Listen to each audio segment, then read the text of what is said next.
Welcome back to Scouse Farm. What we're going to do now is I've just harvested and checked some of the garlic that's been in over winter. So they were planted in this bed, in this little area there where you can see the spring onions coming up. They were in between there. So I planted 5 or 6 of them, and this wasn't seed garlic at all. This 2 years ago I bought 1 clove of organic garlic from the supermarket, and it was a small clove, and I broke it down.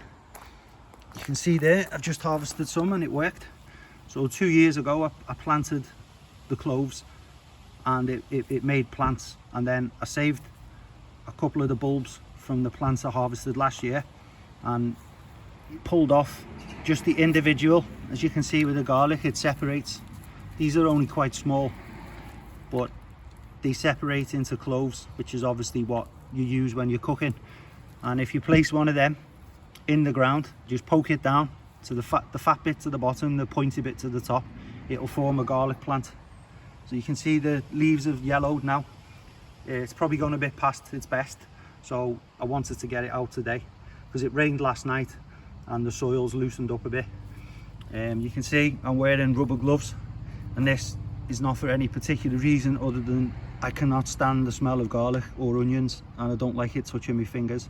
So I don't eat garlic. I have garlic powder in me stews and soups and things, but actual garlic, I don't eat it. I don't particularly like the flavour, it's too strong for me. But a few of the people I know, they eat garlic, so they'll be taking these from me. And I just wanted to show you how easy it is to harvest. So I've left one. And there you can see I've just knocked it over, knocked the top over. It's going a bit yellow, so it's well past its best. And as I say, this isn't proper seed garlic, so it's not designed to be used as a crop to grow more from. It's literally a 2-year-old garlic from a supermarket that's given me these plants. So it shows you don't even need the most expensive seeds to get a harvest of food. So there we go. I'll try and do it with one hand, but basically, you know, underneath there where the bulb is likely to be, because the central point is where the stem comes out of. So using one hand, I'll just go in, making sure I've given it enough room to not stab through the bulb, and then just lever the soil a bit and able to pull it up. And there you see a lovely, splendid, free garlic that will be going to someone who's going to have bad breath or wants to keep vampires away. But I'm certainly not going to be eating the thing. But I imagine it does taste quite nice. So I may this year, just for the sake of having this channel, I may actually keep a clove and cut it up a little bit and use it in one of the stews instead of the powder. So I'll see what it tastes like and give you an update on it. So there we go. Garlic, what you want to do is plant it in. I plant them on Halloween, so I remember the day it goes in. So 31st of October, in this bed I always plant some garlic, and it'll stay in over winter. It doesn't get affected by frost. It actually needs frost so that the separation can occur in a better way.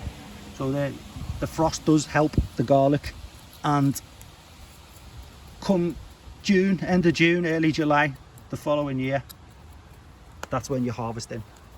So there you go. And in the meantime, so as not to waste any space or any time while the garlic is coming along, yeah, I planted, thinly spread some spring onions, which were either side of the garlic row. So the garlics were here and here, here, here, here, and as you can see, a lot of them have germinated, and I keep hold of these and let them bunch up, and obviously just use them as spring onions with crispy duck, pancakes, things like that, or anything, soups, salads. They are a wonderful crop, and you can just leave them to grow, and when you want them, just come out, snip them off, and you've got yourself some free food. And in the front there, we've got the beetroot coming up. You can see a few beetroot there. You've seen the leek video from yesterday, so there's no point showing you that again. And this cabbage stroke cauliflower, I can't remember which it is, but that's been in over winter. It was tiny, and suddenly, even though it was getting nibbled a bit, when I took the plastic bottle off the top of it. It's ballooned in size. So with a bit of luck, that'll come to fruition and we'll get a crop off that as well. And in the front there, I've just some old nasturtium seeds which I think will pass the best, but they have sprouted, so to speak. So that's nasturtiums, and they'll be sending out flowers in July, and hopefully they'll get a bit bigger and crawl over the side and off onto the front bed as well. So there you go. Thank you very much for watching. I'll go and clean off these garlic now. Please like and subscribe if you haven't already, and I'll see you again soon.